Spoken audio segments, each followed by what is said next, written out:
Hi friends, అందరూ ఎలా ఉన్నారు? బాగున్నారా? నేనైతే చాలా బాగున్నానండి. ఈ వ్లాగ్ వచ్చేసి నేను మా ఊరెళ్ళి అని చెప్పాను కదా, ఆ రోజు అక్కడ తీసిన వ్లాగ్ అండి. మొక్కజొన్న పొట్లు ఏవో ఉంటే కాల్చుతున్నాను. మా అత్తయ్య వాళ్ళ అమ్మాయి తెచ్చింది, నేను వచ్చానని చూడడానికి వచ్చిందండి. వస్తా మొక్కజొన్న పొట్లున్నాను, మామిడికాయలు అవి తెచ్చింది. సరే ఉప్పుల మీద కాల్చుకొని తింటే బాగుంటుంది కానీ అయితే ఆ రోజు కాల్చుతున్నానండి. నేనైతే క్యాంప్ నుంచి వచ్చేసానండి. మండే రోజే వచ్చేసాను, సండే నైట్ ఎక్కి మండేకి వచ్చేసాను ఇంకా రిటర్ను. ఆ రోజు అయితే మామిడికాయ నాయనమ్మ చేత పచ్చడి అది కూడా చేయించుకున్నానండి. ఇక్కడ చిన్న క్లిప్ అయితే తీసాను. ఇక్కడ నాయనమ్మ మొక్కలు వేస్తుంది, బాగుంది కదా అనేసి అయితే తీసానండి. తర్వాత అయితే మా అమ్మ చేత ఇంకా మామిడికాయలు తెచ్చిందని చెప్పాను కదా, తను మామిడికాయ పచ్చడి అయితే చేయించుకున్నానండి. తినడానికి బాగుంటుంది కదా రోటి పచ్చడి లాగా అనేసి. అది నేను షార్ట్స్లో పెట్టానండి. మీకు కావాలంటే ఎలానో మీరు ఎలా చేశానో చెప్పమంటే మాత్రం చెప్తానండి, ఎలా చేసిందో నాయనమ్మ అనేసి. రోటి పచ్చడి బాగుండిందండి. వేడి అన్నంలో మేము వచ్చిన రోజు మండే రోజు అయితే అదే వేసుకొని తిన్నామండి. కర్రీ ఏం చేయలేదు ఇంకా వచ్చిన తర్వాత. ఇంకా జర్నీ చేసి వచ్చిన కాడి నుంచి ఇంకా బాగా బాడీ అంతా పెయిన్స్ కింద ఉందండి. ఆ రోజు మ్యారేజ్ కని వెళ్ళాను కదా, ఇంకా అటు ఇటు తిరగడం సరిపోయింది. అత్తయ్య వాళ్ళ ఇంటికి మా ఇంటికి వచ్చాను. ఇంకా వచ్చిన రోజు అయితే బాబు కూడా స్కూల్కి వెళ్ళలేదండి మండే రోజు, బాగాలేదనేసి. సరేలే వెళ్ళకపోతేలే అనేసి వదిలేసాను. ఆ రోజు అయితే కర్రీ చేయలేదండి, ఈ చట్నీ వేసుకొని తినేసామండి. మామిడికాయ చట్నీ నెయ్యి వేసుకొని తినేసాం, వేడి అన్నంలోనే బాగుండింది.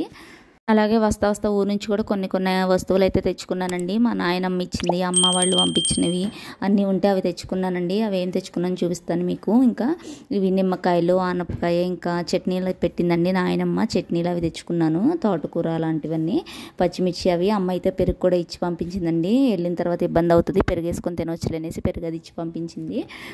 అన్నీ అయితే సర్దేసుకున్నానండి నీట్గా, ఎక్కడికక్కడ అంతా కవర్స్లో ప్యాకింగ్ చేసి సర్దేసుకున్నాను. కరివేపాకు కూడా తెచ్చుకున్నానండి. కరివేపాకు ఇక్కడ మేము కొనుక్కోవడం కదా అనేసి కరివేపాకు మా ఇంటి దగ్గర చెట్లు ఉంటే కరివేపాకు తెచ్చుకున్నాను. ఇదేనండి మామిడికాయ చట్నీ. తర్వాత ఇదైతే చిక్కుడుకాయ చట్నీ, ఇంకా ఉసిరికాయ చట్నీ కూడా ఇచ్చింది నాయనమ్మ. 3 చట్నీలు ఇచ్చింది. మా అత్తయ్య గారేమో టమాటా చట్నీ ఏదో పట్టారంట, అదైతే ఇచ్చి పంపించారు. ఇవి నిమ్మకాయలు, ఇంకా వంకాయలు, ఇంకా అరటికాయలు అవి తెచ్చానండి. అవి తెలిసిన వాళ్ళు అయితే ఇచ్చారు. అలా వెళ్ళినప్పుడు ఎవరో ఒకరు ఇస్తూ ఉంటారండి, ఏ ఒకటి ఇంకా తెచ్చుకుంటానండి. తెచ్చుకున్న తర్వాత నాకు ఒక వారం 10 రోజుల వరకు అయితే ఇంకా కూరగాయలతో పని ఉండదండి. ఇవే సరిపోతాయి. ఇంకా ఇంటి దగ్గర నుంచి తెచ్చుకున్నాయి. పెరుగు కూడా అమ్మది ఇస్తుందండి, పెరుగు పాలు కూడా తెచ్చుకుంటాను. ఇంకా దగ్గర అంటే కొంచెం దూరమే లేనే కదండి, కాకపోతే నైట్ టైం జర్నీ కదా, పాడవ్వట్లేదు, బాగానే ఉంటాయి.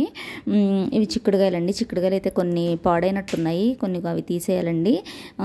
పుదీనా ఉంటే పుదీనా కూడా తెచ్చుకున్నానండి. ఇది పెరుగు అమ్మ తోడుపెట్టి పంపించిందండి. అన్నీ నీట్గా సర్దేసి ఫ్రిడ్జ్లో అయితే పెట్టేసుకున్నాను. తర్వాత అయితే ఊళ్ళోకి అమ్మవారిది ఊరేగింపు వచ్చిందండి. సరే అది చూద్దామనేసి అయితే వెళ్ళానండి. లాస్ట్ టైం ఒకసారి వచ్చిందండి, మీకు అది షేర్ చేశాను. అలానే ఇప్పుడు కూడా వచ్చింది, అది కూడా చూసేసామండి. చూసేసిన తర్వాత అయితే తినేసామండి. ఇంట్లోకి వచ్చి తినేసి పడుకుందాం అనేసి అయితే ఇంకా పడుకుని పోయాము తొందరగా. మా వారు డ్యూటీకి వెళ్ళిపోయారండి మార్నింగ్. ఇంకా బాబు నేనే ఉన్నాము. వాడినైతే కొద్దిసేపు పడుకోనా అంటే వాడేమో పడుకోవట్లేదండి. నేను పడుకోను అనేసి అయితే అంటున్నాడు. హోంవర్క్స్ ఏ ఉన్నాయి, ఇన్కంప్లీట్స్ ఉన్నాయి, అవి చేసుకుంటానని చెప్పేసి అన్నాడు. సరే నువ్వు చేసుకుని నేను పడుకుంటానని అయితే నేను పడుకుండిపోయానండి. క్యాంపుల్లో వచ్చేసరికి బాగా అలసిపోయినట్టు ఉండిందండి. ఇంకా బద్ధకంగా కూడా ఉండింది. వచ్చిన తర్వాత ఇంకా ఇల్లు అది క్లీన్ చేసుకొని తర్వాత అయితే ఇంకా తినేసి పడుకుండిపోయామండి.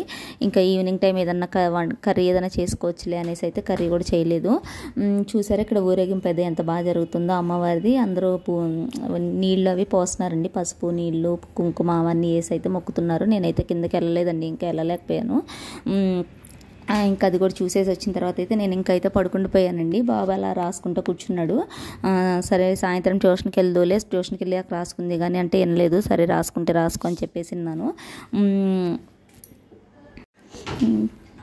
ఇదిగోండి బాబు అయితే ఇక్కడ రాసుకుంటున్నాడు. Okay friends, bye friends, thank you, please subscribe friends.